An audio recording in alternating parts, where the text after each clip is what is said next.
potentially suicidal. So can you just like fill us in on whatever you Look, can? Schapelle's mind just hasn't been able to cope. Like, for the first 4 years, she was the strongest girl, and there was no way in the world she would ever contemplate, suicide or anything like that. But you can just see the contrast between her and Renee Lawrence.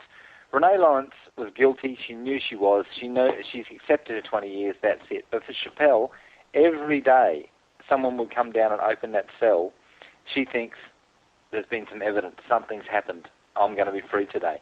So for 4 years, she thought every day, I'm going to be free. I'm going to be free. And we kept on trying to get her up. Something's got to give. Something's going to happen. There might be a little Japanese tourist going home and suddenly, showing his footage of his holiday, and there'll be Schapelle with a empty boogie board walking along. Yeah. Something like that, or just something's got to give, but it's never happened, and that's why.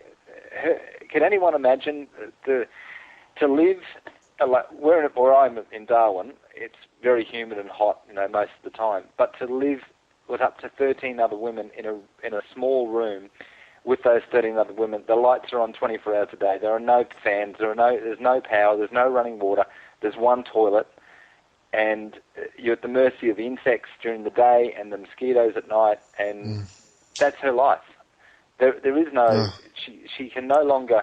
She can't watch TV. She can't watch anything like. Well, she can't watch TV in jail anyway. But when she was in the prison hospital, I said to her, "Look, because I went over to visit her. There's a good movie on Schapelle," and she says, "I can't watch TV." And her voice cracks, and she says that it just confuses me. She can't read anymore. Her mind her mind's in turmoil. And then she just zones out. I think it's just a protective thing. She just doesn't. She'll just, like, my daughter has a little frog that plays tunes, and she just sat on the floor and just played the tunes with it for an hour and a half, and you couldn't contact her. She was out to it. Like, that was, you call her and ask her something, and then all of a sudden she hopped up and she says, "Okay, let's go," and she thought that she could leave. Look, I really want to try and build something, a movement to understand that Schapelle is a political prisoner, and I think she needs to understand she's a political prisoner, because, a lot of people have been subjected to this kind of injustice in history, and you've got to be strong to survive it. But if you can understand what the context really is, you've got more chance of surviving it. And I really think that we need to build the awareness within the grassroots of our society that she is a political prisoner. And then she needs to realize that. She needs to remember that. Because think of Nelson Mandela, 20 years, this sort of thing happens for all different reasons, Sometimes it happens to the most unlikely person.